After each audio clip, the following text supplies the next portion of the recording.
എല്ലാ പ്രേക്ഷകർക്കും രുചിക്കൂട്ടിന്റെ വിഷു സ്പെഷ്യൽ എപ്പിസോഡിലേക്ക് സ്വാഗതം.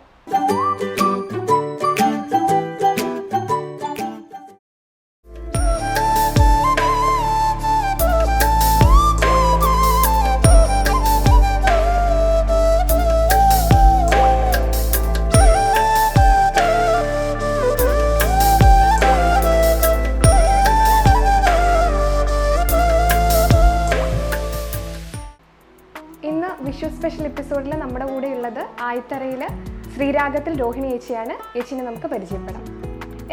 ഇന്ന് നമുക്ക് വിഷു സ്പെഷ്യൽ എപ്പിസോഡിൽ എന്തൊക്കെ വിഭവങ്ങളാണ് ഉണ്ടാക്കുന്നത്?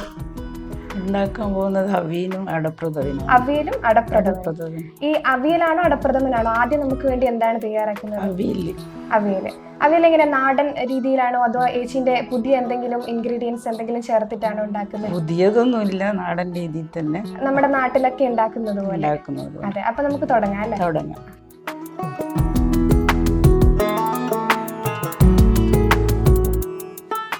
അവിയലിന് വേണ്ടിയിട്ട് നമ്മൾ എന്തൊക്കെയാണ് ഉപയോഗിക്കുന്നത്, എന്തൊക്കെയാണ് അതിന്റെ ഇൻഗ്രീഡിയൻസ് നമുക്ക് നോക്കാം അല്ലേ?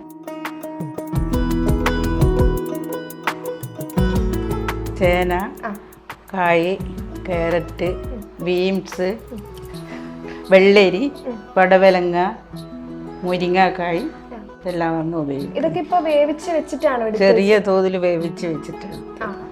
പിന്നെ വേറെ എന്താ എടുക്കുന്നത്? പിന്നെ മുളക്, മഞ്ഞള്, ഉപ്പ്, കറിവേപ്പില, തൈര്, തേങ്ങ അരച്ചത്. തേങ്ങ എങ്ങനെ അതിന്റെ അരപ്പ് നന്നായിട്ട് അരയണോ അതോ അല്ലെങ്കിൽ? ഇല്ല, ചെറിയ തോതിൽ അരച്ചിട്ട് അതിന്റെ അടുത്തേക്ക് ഒഴിക്കുക. അപ്പൊ നമുക്ക് ഉണ്ടാക്കാൻ തുടങ്ങാം അല്ലേ? അതെ.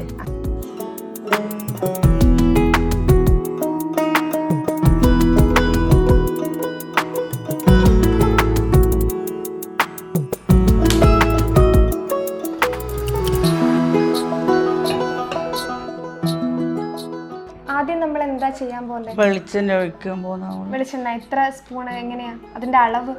അളവ് നമ്മൾ ആവശ്യത്തിന് എടുക്കും. ആവശ്യത്തിന് നോക്കിയിട്ട് എടുക്കുക, എത്ര ഉണ്ടാക്കുന്നതെന്ന് പോലെ അല്ലേ? അതെ അതെ.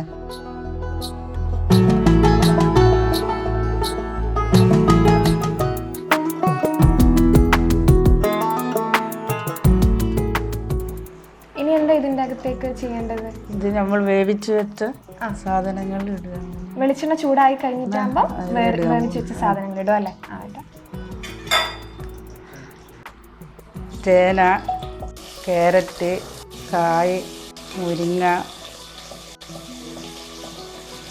പടവലങ്ങ, വെള്ളരി, മുരിങ്ങാക്കായ്. ഇതെല്ലാം ഇതിന്റെ അളവ് എങ്ങനെയാ? അത് നമ്മൾ ആവശ്യത്തിനായിട്ട്. ഇതെല്ലാം നീളത്തിൽ തന്നെ മുറിക്കണ്ടേ? എങ്ങനെയാ അതിന്റെ? എല്ലാ കഷ്ണവും ഒരേപോലെ ഒരേ രീതിയിൽ മുറിക്കണം.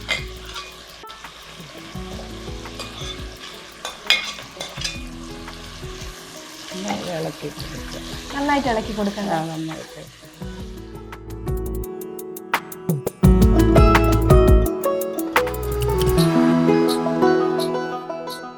ഇതിപ്പോ നമ്മൾ വേവിച്ച് വെച്ച പച്ചക്കറിയല്ലേ? അതിങ്ങനെ ഇളക്കുന്ന സമയത്ത് അത് അടിഞ്ഞു പോവോ അങ്ങനെ എന്തെങ്കിലും? അങ്ങനെ കൂടുതലായി വേവിച്ചിട്ടില്ല, ചെറിയ തോതിൽ വേവിച്ചിട്ട്.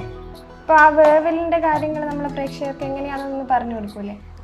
അത് ഒരു കഷ്ണത്തിന്റെ വേവ് നമുക്കറിയാൻ പറ്റൂല. അതെങ്ങനെയാ? കുക്കറിൽ ഇട്ടിട്ടാണോ വേവിക്കുക അല്ലെങ്കിൽ സാധാരണ? ഇല്ല, പാനിലിട്ട് വേവിക്കുക. ഇത് കുറഞ്ഞ തീയിൽ വെച്ചിട്ടാ വേവിക്കേണ്ടത്? ഇത് ആക്കേണ്ടത് വേവിക്കുമ്പോൾ ചെറിയ അടച്ചിട്ടിട്ട് വേവിക്കുന്ന സമയത്ത് ഉപ്പിടുവോ അതോ പിന്നെ നമ്മൾ ഉപ്പും കാര്യങ്ങളും എല്ലാം ഇടുക? ചെറുങ്ങനെ ഇടും, പിന്നെ ആവശ്യത്തിന് ഓരോന്നിന് കണക്കായിട്ട് നോക്കിയിട്ട് ഇടുക ചെയ്യാം അല്ലേ? ഇതിനിപ്പോ എത്ര സമയം എടുക്കും നമ്മള് ഇതൊന്നും ആയി കിട്ടണമെങ്കിൽ വെളിച്ചെണ്ണയില്? ഇനിയല്ലോ നമുക്ക് ഓരോന്നായിട്ട് ഇടാം.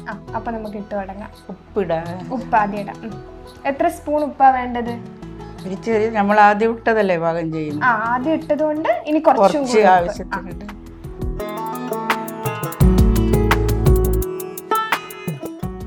ഇത് ഉപ്പിട്ട് കഴിഞ്ഞിട്ട് ഇളക്കി കൊടുക്കണം അല്ലേ? എല്ലാവരും ആകാൻ വേണ്ടിട്ട്. ഇനി നമുക്ക് എന്താ മഞ്ഞപ്പൊടി ഇടാം. മഞ്ഞപ്പൊടി ഇതിന്റെ പ്രധാനപ്പെട്ട ഒരു ഇൻഗ്രീഡിയന്റ് ആണെന്ന് തോന്നുന്നു അല്ലേ? ആ ഒരു കളർ കാണുമ്പോൾ നമുക്കറിയാലോ.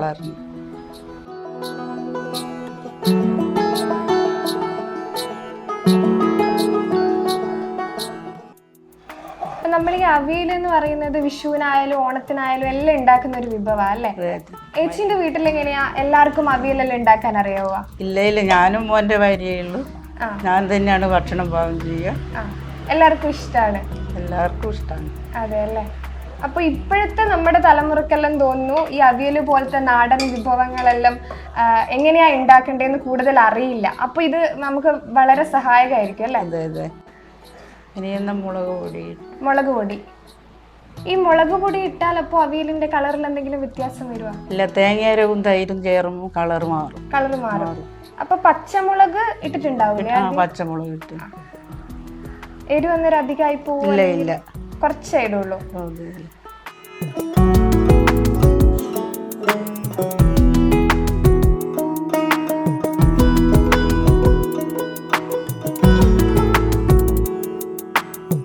ഇനി എന്താ ഇതിൻ്റെ അകത്തേക്ക് ചേർക്കേണ്ടത്? തേങ്ങ അരവ്. തേങ്ങ ഇട്ട് കഴിഞ്ഞിട്ട് അപ്പോ ഈ കുരുമുളക് പൊടി കാര്യങ്ങളെല്ലാം? കുരുമുളക് പൊടി നമ്മൾ വാങ്ങി വെക്കുമ്പോ ഇടും. അവസാനം ഇടും. അപ്പൊ നമുക്ക് തേങ്ങ ഇടാറായോ?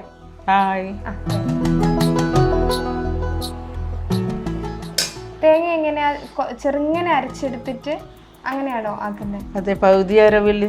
ഇതിപ്പോ ഇതിനകത്ത് തീരെ വെള്ളമില്ലല്ലോ തേങ്ങേന്റെ അകത്ത്. ഇത് ഈ വെള്ളം പോരെ അവിയലില്. തൈര് ഒഴിക്കുന്നില്ലേ?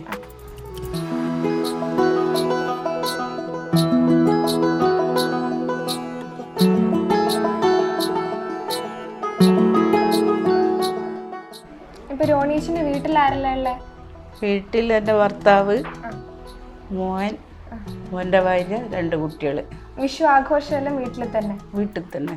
ഒരു ദിവസം വീട്ടിലായിരിക്കും, പിന്നെ മോന്റെ ഭാര്യയോ അവരെ വീട്ടിൽ പോയി ഒരു ദിവസം. നല്ല രീതിയിലുള്ള ആഘോഷമാണ്. നല്ല രീതിയിലുള്ള ആഘോഷം. വിഭവങ്ങളെല്ലാം രോണീഷിന്റെ വക തന്നെയാ? തന്നെ. നാടൻ വിഭവങ്ങളാണോ അതോ എങ്ങനെയല്ല? ഇല്ല, ഉള്ള ദിവസം നമ്മൾ ബിരിയാണി രോണീഷിനെ ആക്കും തന്നെ. പാചകത്തില് ഒരഗ്രഹിണിയാണല്ലേ? തന്നെ. എന്നാ അത് ഇളക്കിക്കൂടെ നമുക്ക്? ഇളക്കാം.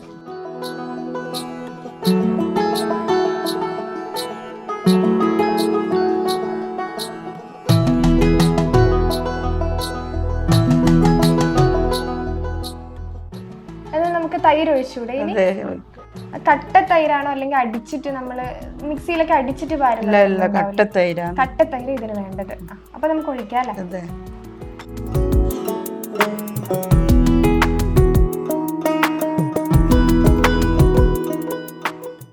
തൈരും ഈ കഷ്ണങ്ങൾക്ക് പാകത്തിനുള്ള രീതിയിൽ എടുക്കണം അല്ലേ?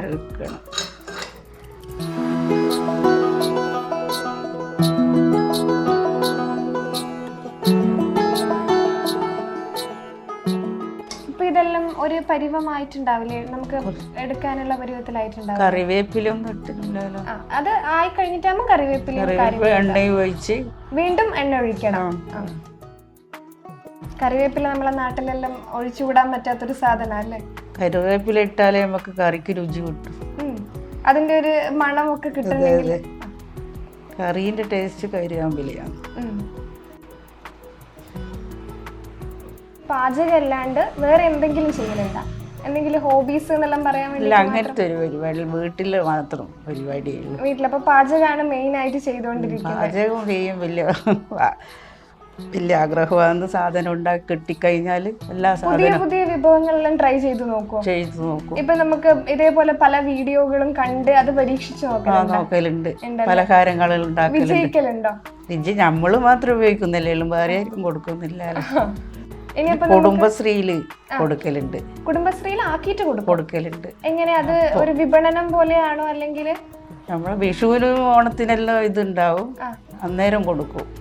അതായത് കുടുംബശ്രീക്കാരെല്ലാരും കൂടിയിട്ട് ഉണ്ടാക്കിയിട്ട് കൊടുക്കും? എല്ലാരൊന്നും വരൂല്ല. ഞാൻ അധികവും നമ്മൾ 2 ആള് 3 ആള് കൂടിയിട്ടല്ലോ ഉണ്ടാക്കിയിട്ട് കൊടുക്കും. എന്നിട്ട് അതിന്റെ പൈസ നമുക്ക് തരും. നല്ല അഭിപ്രായമല്ലേ കിട്ടുന്നത്? അപ്പൊ നമ്മളെ പ്രേക്ഷകർക്ക് നല്ലൊരു പാചകക്കാരിയാണല്ലോ കിട്ടിയിരിക്കുന്നത്. നമുക്കപ്പോ എന്നാലും അടുത്ത കുരുമുളക് ഇടാല്ലേ?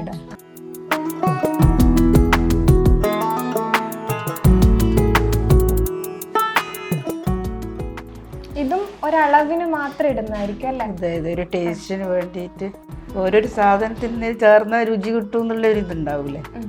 അപ്പൊ അവിയലിന് ഈ കുരുമുളകിൽ ഇട്ടാൽ രുചി കൂടും. ഇതാരാ ഇങ്ങനെ ഒരു പാചകം ഇത്രയും ഒരു ഇതായിട്ട് വരാൻ ആരാണ്? ആരുമില്ല, സ്വയം തന്നെ. സ്വയം പാചകം ഭക്ഷണം കഴിക്കുമ്പോഴല്ലോ, എവിടെ പോയാലും സദ്യ കഴിക്കുമ്പോഴല്ലോ അതിലെന്തെല്ലാം ഉള്ളതെന്നല്ല ഞാൻ ശ്രദ്ധിക്കും. കഴിക്കുമ്പോ മനസ്സിലാക്കും. അതുകൊണ്ട് തന്നെ ഉണ്ടാക്കാനും എല്ലാം എളുപ്പമായിരിക്കും. കുറച്ച് വെളിച്ചെണ്ണ ഒഴിക്കാം അല്ലെ? അവസാനം വെളിച്ചെണ്ണന്റെ ആ ഒരു സ്മെല്ലും കാര്യങ്ങളെല്ലാം കിട്ടാൻ വേണ്ടിയിട്ട് രുചി.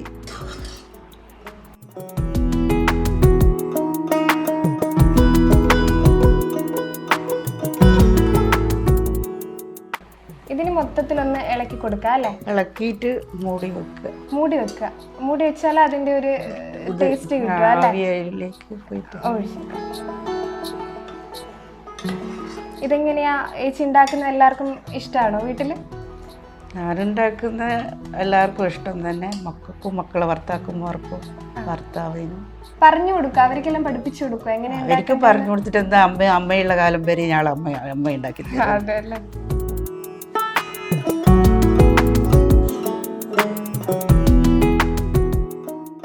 ഇതിപ്പോ നമുക്ക് ആക്കേണ്ട ഒരു പരിവായിട്ടുണ്ടാവില്ലേ? എടുത്ത് മാറ്റി വെക്കേണ്ട പരിവായി. അപ്പൊ ഇനി എന്താ ചെയ്യേണ്ടത്? ഇത് മൂടി വെച്ചിട്ട് കുറച്ച് 2 മിനിറ്റ് കഴിഞ്ഞാൽ അതിന്റെ ടേസ്റ്റ് നോക്കിയിട്ട് എടുക്കുക അല്ലേ? അപ്പൊ നമുക്ക് മൂടി വെക്കാം അല്ലേ?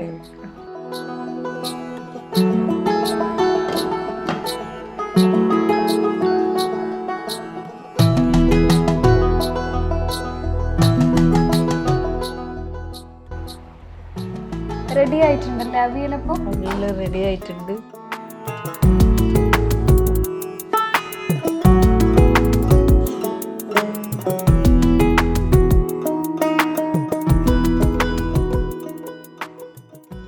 ഇപ്പൊ ആവി വരുന്നതാ.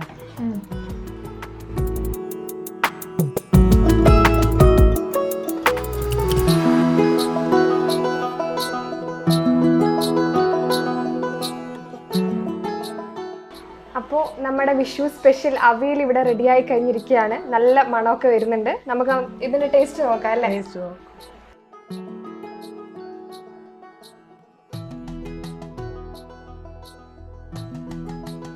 നല്ല ഉഗ്രൻ അവിയലാണ്. എല്ലാവരും ഇത് പരീക്ഷിച്ചു നോക്കണം. യോനീച്ചി നന്നായിട്ടുണ്ട്. നമ്മളെ നാട്ടിലെല്ലാം കിട്ടുന്ന പോലെ, നമ്മളെ വീട്ടിലെല്ലാം ഉണ്ടാക്കുന്ന പോലെ തന്നെയുണ്ട്. ഇനിയും നമുക്കപ്പോ ഇതുപോലെ പല വിഭവങ്ങളും പ്രതീക്ഷിക്കാം അല്ലേ? അതെ. അപ്പൊ ഇനി നമുക്ക് വിഷുവിന്റെ അടുത്ത ഐറ്റത്തിലേക്ക് കടക്കാം അല്ലേ? അടപ്രഥമനാണ്. അപ്പൊ പായസം എന്ന് പറയുന്നത് നമുക്ക് വിഷുവിന് ഒഴിച്ചുകൂടാൻ പറ്റാത്തൊരു സാധനമാണ്. അപ്പൊ പായസം നമുക്ക് ഉണ്ടാക്കാം. അടപ്രഥമൻ എങ്ങനെയാ? അടപ്രഥമൻ പാലൊഴിച്ചിട്ടുള്ള പ്രഥമനാണോ അല്ലെങ്കിൽ തേങ്ങാപ്പാലും ശർക്കര ഒഴിച്ചിട്ടുള്ളതാണ്? അപ്പോൾ ശർക്കര ഒഴിച്ചിട്ടുള്ള ഒരു അടപ്രഥമനാണ് നമ്മൾ ഉണ്ടാക്കാൻ വേണ്ടിയിട്ട് പോകുന്നത്. അടുത്തത് നമുക്ക് അതിലേക്ക് കടക്കാം.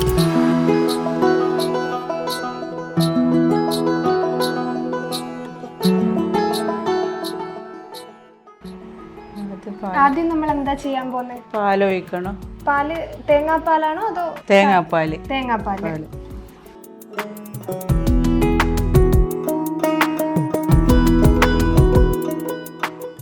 ഈ തേങ്ങാപ്പാല് ചൂടായി തുടങ്ങുമ്പോഴായിരിക്കും അടുത്ത വെള്ളം ഒഴിക്കും. അടുത്ത വെല്ലാണ് ഒഴിക്കുന്നത്. ശർക്കര ഒഴിച്ചിട്ടുള്ള പായസമാണ്. അപ്പൊ മധുരത്തിന് വേണ്ടിട്ട് നമ്മൾ ശർക്കര മാത്രം ഉപയോഗിക്കുക അല്ലേ? അതെ.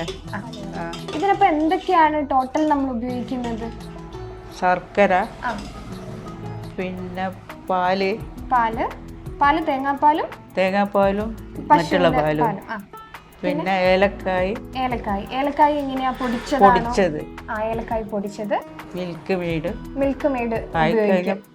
പിന്നെ ഉപ്പ് ഒരു ലേശം നമ്മൾ പായസത്തിന് ഉപ്പ് കുറച്ച്.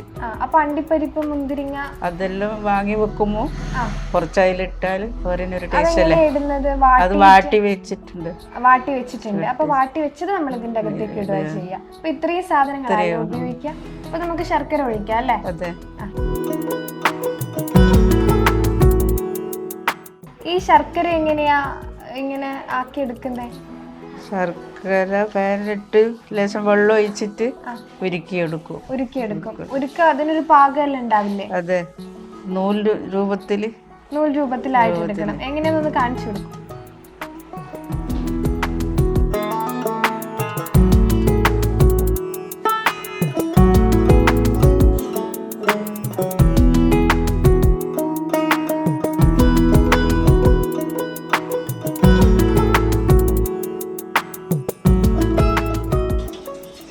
രണ്ടും കൂടി മിക്സ് ആക്കി എടുക്കണം. അതെ, തേങ്ങാപ്പാലും ശർക്കരയും കൂടിയിട്ട്. ഇനി അടുത്ത അട എടുക്കാം. അട എങ്ങനെയാ, നമ്മള് വീട്ടിൽ നിന്ന് തന്നെ ആക്കുന്നതാണോ അല്ലെങ്കിൽ പുറത്തുനിന്ന് വാങ്ങുന്നതാണോ? ഇതിപ്പോ തീരെ ചെറിയ അടയല്ലേ? ചെറുത് ആദ്യം വീട്ടിൽ നിന്ന് ഉണ്ടാക്കുന്നതാണ്. ഇപ്പം പുറത്തുനിന്ന് വാങ്ങിയിട്ട് പെട്ടെന്ന് കിട്ടുന്ന രീതിയിൽ എടുക്കുന്നതല്ല. അപ്പൊ ഈ അടക്ക് എന്തെങ്കിലും വലിപ്പം നോക്കിയിട്ട് വാങ്ങണമെന്നോ അല്ലെങ്കിൽ അങ്ങനെ എന്തെങ്കിലും ഉണ്ടോ? അത് ഓരോരുത്തർക്ക് ഇഷ്ടപ്പെട്ടത്. വണ്ണോളടേന്റെ അത്ര ഇഷ്ടപ്പെടൂല. ഇപ്പൊ രോണിയേച്ചി ഇപ്പൊ എടുത്തേക്കുന്നത് ചെറിയ അടയാണ്. അടയിടാ അല്ലെ? ഈ അട എങ്ങനെയാ, നമ്മള് നേരിട്ട് ഇടുവാണോ അല്ലെങ്കിൽ ഇത് വേവിക്കുവോ അങ്ങനെ എന്തെങ്കിലും ചെയ്യുന്നുണ്ടോ? ചൂടുവെള്ളത്തിൽ കുതിർത്ത് വെക്കും. കുതിർത്ത് വെക്കുക മാത്രം? എത്ര നേരം കുതിർത്ത് വെക്കണം? ഒരു 1/4 മണിക്കൂർ കുതിർത്തതിന് ശേഷമുള്ള അട നമ്മൾ ഇതിന്റെ അകത്തേക്ക് ഇടണം അല്ലെ?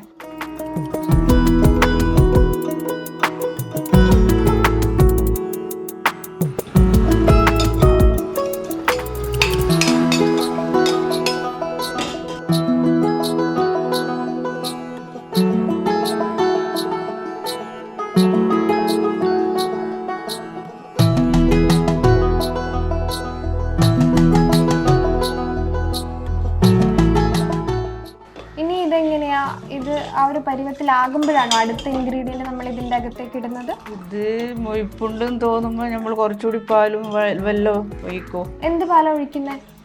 നല്ല നമ്മളെ നാടൻ പാല്. ഇപ്പൊ തേങ്ങാപ്പാല ഒഴിച്ചു. ഇനി നാടൻ പാല് വേണം. കൊഴുപ്പ് കൂടി വരുന്ന സമയത്ത് നമ്മൾ ചേരേണ്ടതെല്ലാം ചേർത്ത് വാങ്ങി വെക്കുക. അത്രേ വേണ്ടു. പെട്ടെന്നാകുന്ന ഒരു വിഭവം. പെട്ടെന്നാകുന്നതും എല്ലാവർക്കും ഇഷ്ടപ്പെടുന്ന ഒരു വിഭവം. വീട്ടിലെല്ലാവർക്കും ഇഷ്ടമാണോ? വീട്ടിലെല്ലാവർക്കും ഇഷ്ടം. കുട്ടികൾക്ക് വെള്ളപ്പായസം വേണ്ട. വെള്ളപ്പായസം. ഈ പായസം കൂടാണ്ട് എന്തെല്ലാം സ്പെഷ്യൽ ആയിട്ട് ഉണ്ടാക്കുന്ന പായസങ്ങള്? സേമിയോ, പാൽപ്പായസം, പ്രഥവ. ഈ പായസങ്ങളൊക്കെയാണ് ഇഷ്ടപ്പെടുക. പ്രഥവനാ കൂടുതൽ ഇഷ്ടം. ഇനി എന്താ? പാൽ ഇതിന്റെ അകത്തേക്ക് ഒഴിക്കാൻ വേണ്ടി പോവാണ്. ഇതിപ്പം ആ ഒരു പരുവത്തിലായതിനു ശേഷം പാൽ ഒഴിക്കുന്നത് അല്ലേ? ഇത് വേവുന്നതിനനുസരിച്ച് അടേന്റെ വലിപ്പം കൂടി വരിക ചെയ്യാ? ഇല്ല, ഇതങ്ങനെ കൂടൂല. മറ്റേ വലുതുണ്ട്, 2-3 തരത്തിലുണ്ട് അടേന്റെ. അത് വലുതായിട്ട് വരും. ഇതാണോ കൂടുതൽ നല്ലത്? എനിക്കിഷ്ടം ഇതാ. ഇഷ്ടം ഇതാ അല്ലേ? മറ്റേത് വണ്ണത്തിലായിട്ട് വരും. ഈ 2 പാലും ഇതിന്റെ അകത്ത് ഉപയോഗിക്കണം എന്നുള്ളത് നിർബന്ധ? അത് നമ്മളെ രുചിക്ക് മാത്രം ഉപയോഗിക്കുന്നത്. ചില ആള് തേങ്ങാപ്പാൽ മാത്രമേ ഉപയോഗിക്കൂ. ഇതിന്റെ അകത്ത് പ്രധാനമായിട്ട് വേണ്ടത് തേങ്ങാപ്പാലാണ്.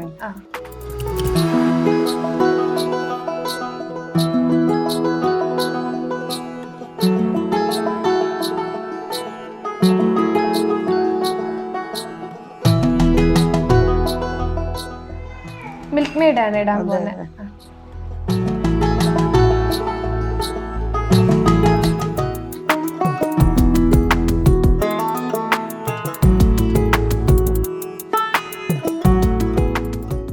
മിൽക്ക് മെയ്ഡ് ഇട്ടു. ഇനി അടുത്തതായിട്ട് ഏലക്കായി. തീ ഓഫാക്കിയിട്ട് ഇത് രണ്ടും ഇടുക. നമുക്ക് തീ ഓഫാക്കിയിട്ട് അത് ഇടുക.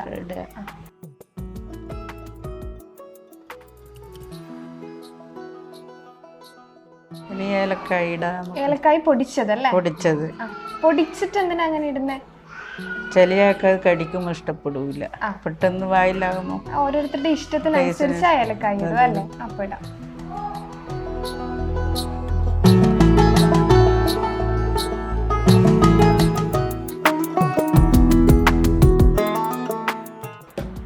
അതൊന്ന് മിക്സ് ആയിട്ട് വരണം അല്ലേ? ഇതിന്റെ ടേസ്റ്റ് കുറച്ച് ഉപ്പ് പൊടിയും. ഉപ്പ് എന്തിനാ അങ്ങനെ ഇടുന്നത്? അത് മധുരത്തിന് ഒരു കൂട്ടായി കിട്ടാൻ ഉപ്പ് ലേസം കുറച്ച് ഉപ്പ് ഇടണം അല്ലേ? ഉപ്പിടാൻ. അത് ഉപ്പിനൊരു അളവൊക്കെ ഉണ്ടാവില്ലേ? കുറച്ച് ചെറുങ്ങനെ വേണ്ടു. ചെറുതായിട്ട്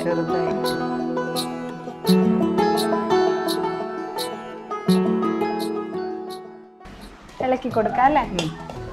ഇളക്കിയിട്ട് ടേസ്റ്റ് നോക്കാം.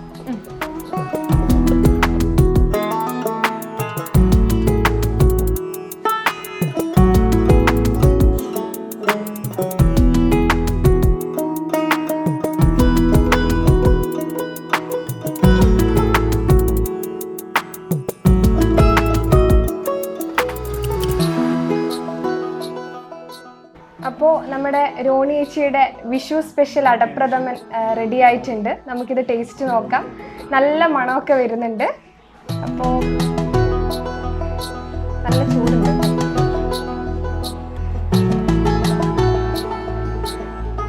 നല്ല ടേസ്റ്റുള്ള അടപ്രഥമനാണ്. എല്ലാവരും വീട്ടിലുണ്ടാക്കി നോക്കണം. കാരണം കുട്ടികൾക്കൊക്കെ ഒരുപാട് ഇഷ്ടപ്പെടുന്ന മധുരമുള്ള ഒരു വിഭവമാണ്. നമ്മുടെ മലയാളികൾക്ക് ആർക്കും ഒഴിച്ചുകൂടാൻ പറ്റാത്തതാണ്. നന്നായിട്ടുണ്ട് രോണിയേച്ചി, നല്ല ടേസ്റ്റുണ്ട്. നമ്മുടെ വിഷു സ്പെഷ്യൽ വിഭവങ്ങളായ അവിയലും അതുപോലെ തന്നെ അടപ്രഥമനും ഉണ്ടാക്കി തന്നിട്ടുണ്ട്. എല്ലാ പ്രേക്ഷകരും ഇതൊന്ന് ട്രൈ ചെയ്ത് നോക്കുക വീട്ടിൽ. അപ്പോൾ ഈ ഒരു 2 വിഭവങ്ങൾ നമുക്ക് വേണ്ടിയിട്ട് ഉണ്ടാക്കി തന്ന രോണിയേച്ചിക്ക് എല്ലാവിധ നന്ദിയും അറിയിക്കുന്നു.